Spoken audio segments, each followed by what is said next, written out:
I suppose when I say Naori Gokotsu, most of you would guess I was talking about some exotic delicacy or maybe some holiday resort in the Far East, but you'd be dead wrong. A Naori Gokotsu is a very nasty object that has been part of Japanese folklore for centuries, maybe even millennia. Please keep reading. I know that folklore, especially folklore from a completely foreign culture, bores a lot of people to snores, but I can assure you I'm no fan either. But please believe me when I say that it's essential that you read this and understand what Naori Gokotsu are and how they work. As best it can be translated, Naori Gokotsu means devil's jaws in English. According to Japanese tradition, a Naori Gokotsu is made of two thin boards of wood, one upon the other, that are bound together on one side with either a strip of leather or a length of twine, so that the boards can be opened and closed like a book, or a set of jaws. A certain spell is then written upon the boards to give the object its dark powers. Basically, so long as they knew the magic words, anybody could make one from household objects. Naori Gokotsu were used to strike a bargain with something they called Kofuku Oni Kon, which I'm told means he who pays for his food with good luck. And don't be fooled though, even though the name might sound benevolent, Kofuku Oni Kon was regarded as a cruel, evil creature and was greatly feared. He was believed to have sway over the forces of luck, and a person could request him to turn a near certain failure in their future into a glorious victory by writing what they wanted upon a piece of rice paper and placing it inside a Naori Gokotsu. But there was also a catch. Kofuku Oni Kon would only honour the request if you nominated your payment for his services on the top of the message. And the only payment he would accept was the life of someone you held dear. It had to be someone you truly cared for. Though not necessarily a family member, it could also have been a close friend. If you named someone you didn't care for, or even someone you actually wanted to die, somehow the Kofuku Oni-kun would know and the wish wouldn't be granted. But if Kofuku Oni-kun approved of the nominated payment, then the person who made the wish would be blessed with the best possible luck in whatever matter they'd asked for, to help the Oni to help them with. After that, the nominated victim would mysteriously disappear almost entirely without a trace. The worst part of the story is that after it had claimed its prize, the Oni would leave a souvenir outside the front door of the person who made the wish. Sometimes it was the victim's bloody clothing or some other personal effect, but more often than not it was part of the victim's remains. And some people believe that they did this to traumatise the person who made the wish, to remind them of the terrible fate they'd placed upon their loved one. Others apparently think that it was more like the Oni leaving a receipt behind for the person who made the wish, acknowledging that it had received its payment and that their business was concluded. Either way, making an Naori Gokotsu and striking a bargain with the Oni were forbidden practices in Japan, punishable by death. So once the deal was done, the person who had committed the crime would usually destroy all the evidence, the Naori Gaksu, and whatever traces of the victim had been left upon their doorstep.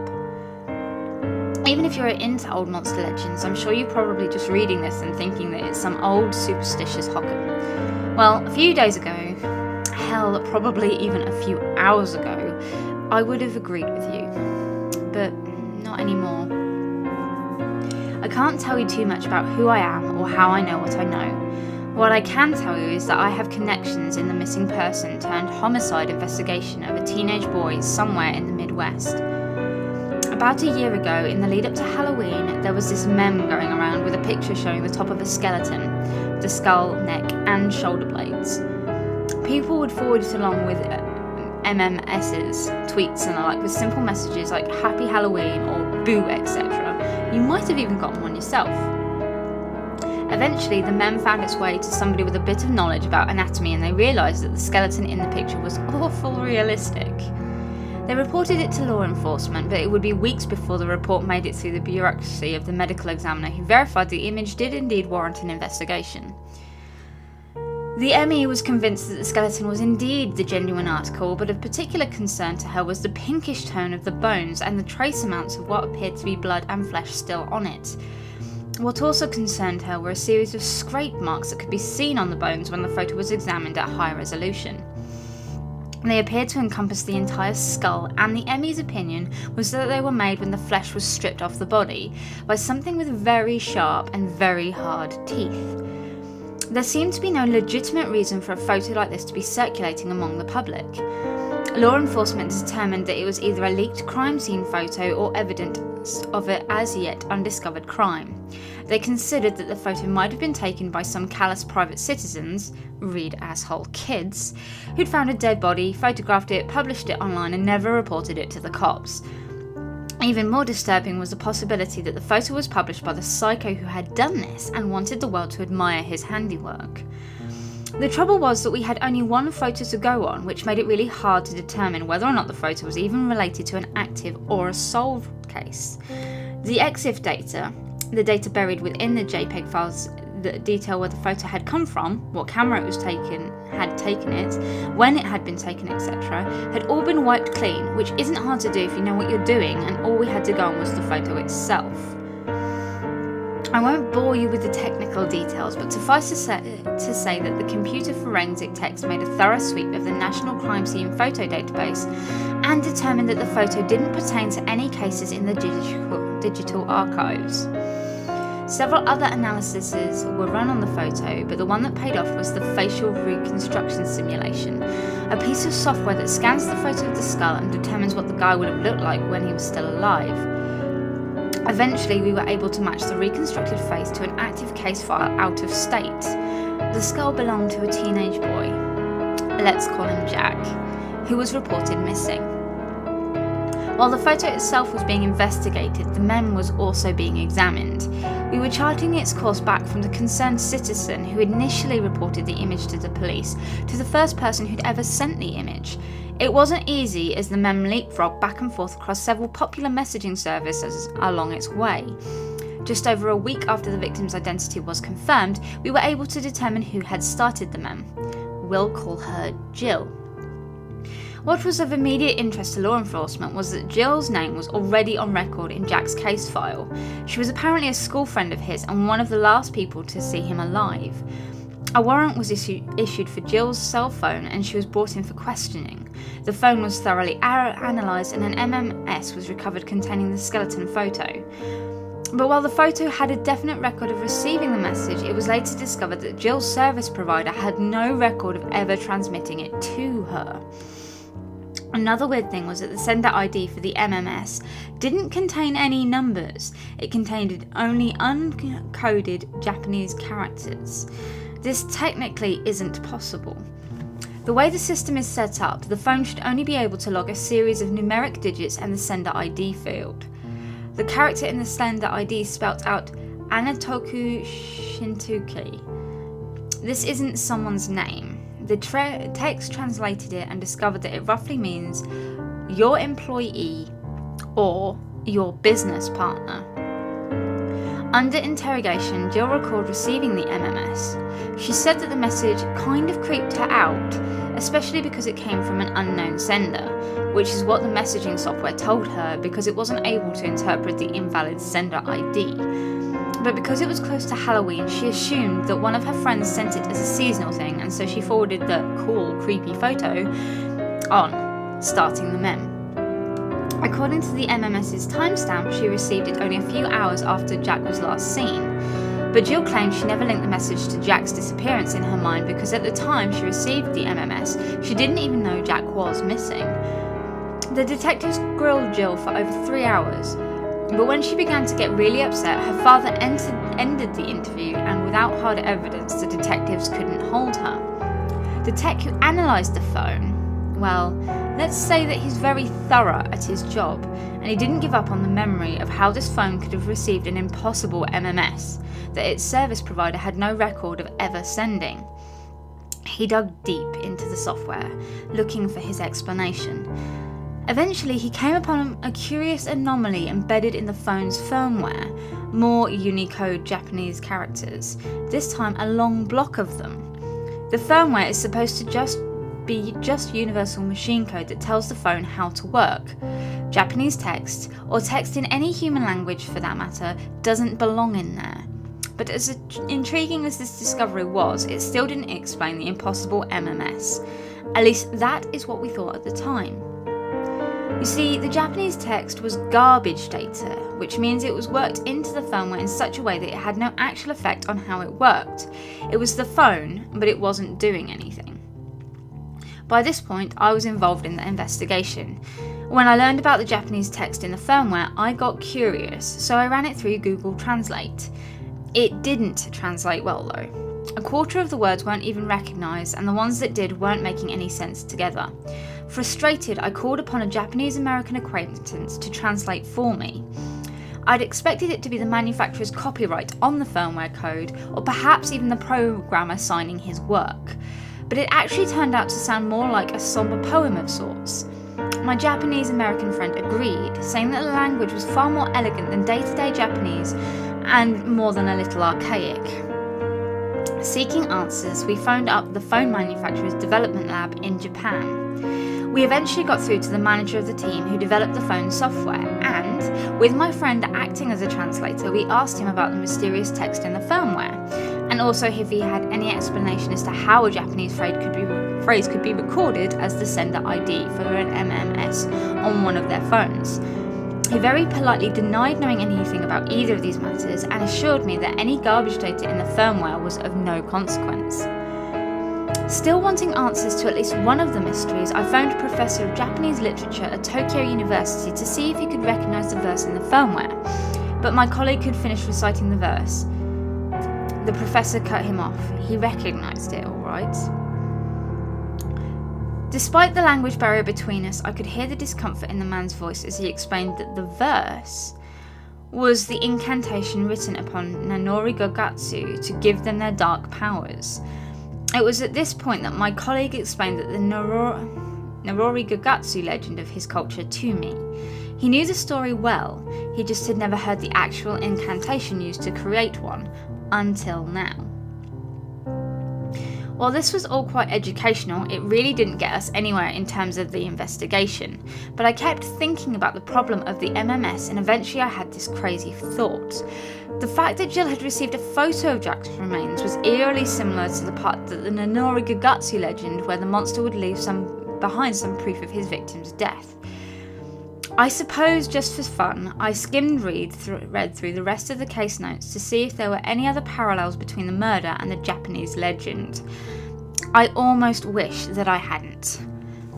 When I read through Jill's original witness statement, the one taken when police were investigating Jack's disappearance as a missing persons case, she remarked that she remembered the last day she saw him clearly, because it was the same day her history teacher had returned a test that she'd surprisingly aced, even though she was sure to flunk it.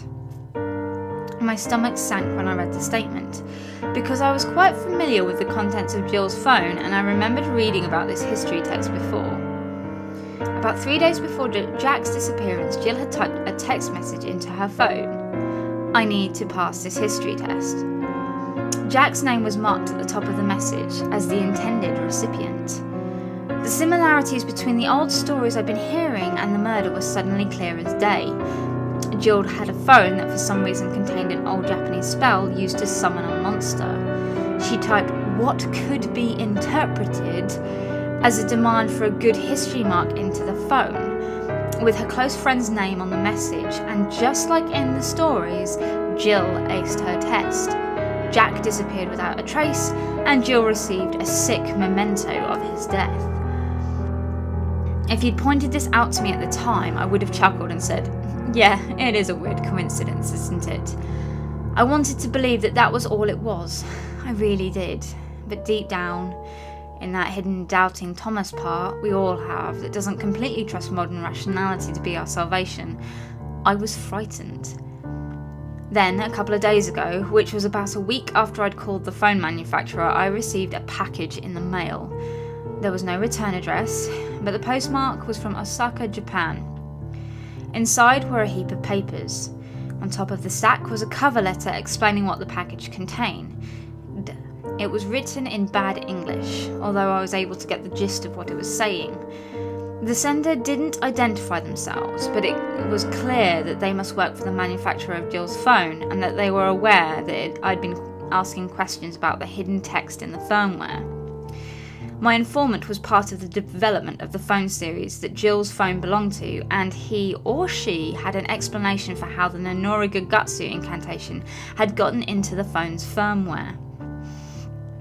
There was a guy on the development team, smart, but a real emo loner type. Not the shy kind of loner, the crazed gunman in the making kind.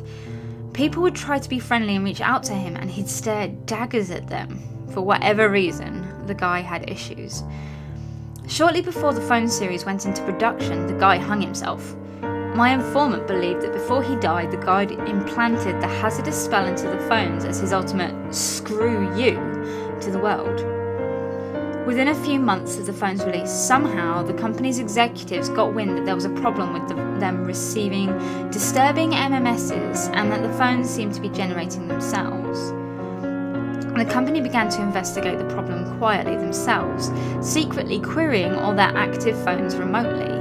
They found scores of incidents where a phone had a recording of an incoming MMS from Anatano Shitoke, your business partner, containing a single JPEG file. Most people who had received these messages had subsequently deleted them, but in several dozen cases, the JPEGs were still on the recipient's phones and were retrieved by the company. An upgraded version of the firmware, with the incantation removed, was developed, but ultimately never implemented because it was discovered that the phones kept rejecting it. The guy who put the incantation into the firmware had also rigged it so that it would never allow itself to be overwritten. 2 months before Jack's disappearance, the company abruptly terminated their investigation. By this time, they were aware of nearly 800 instances of MMSs being received from your business partner. An unspoken agreement was made that the problem was unsolvable and that their best course of action was to simply turn a blind eye. Everyone involved in the informal investigation was forced to sign a non-disclosure agreement. Orders were issued to destroy all the records, but my anonymous contact managed to keep copies of most of them, which he or she had sent to me.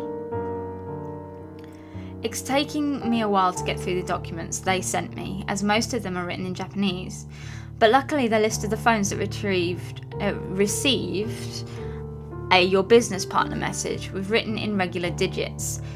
I ran all of the American numbers on the list through our database, and all of them, every single one, belongs to somebody who was questioned in relation to a missing person case that began within days of them receiving that message.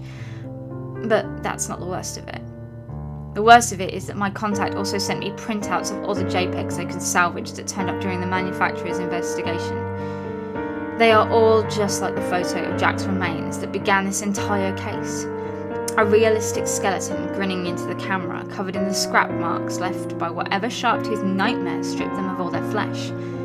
I don't have access to the advanced software that synthesized an accurate face for Jack's skull.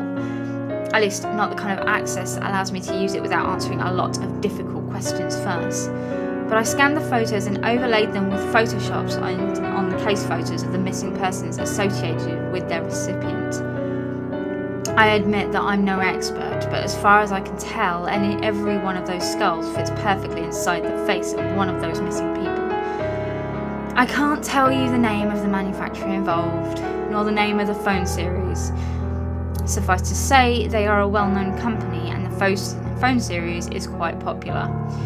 I wish I could tell you more, but if I do, I have no doubt that the company will have this warning suppressed as defamation, and that can't happen. The word has to get out, and I figure that half a warning is better than no warning at all. There is a common series of phones out there with an evil curse marked inside them. You may well be carrying a Nonori Gagutsu in your purse or pocket, and even if you aren't, someone you care about may be. So please, be wary of typing out what you wish for, or hope for, or even think you need. But most of all, be especially careful of those whose name you place on those messages, because you may just be sending them into the devil's jaws. Spread the word.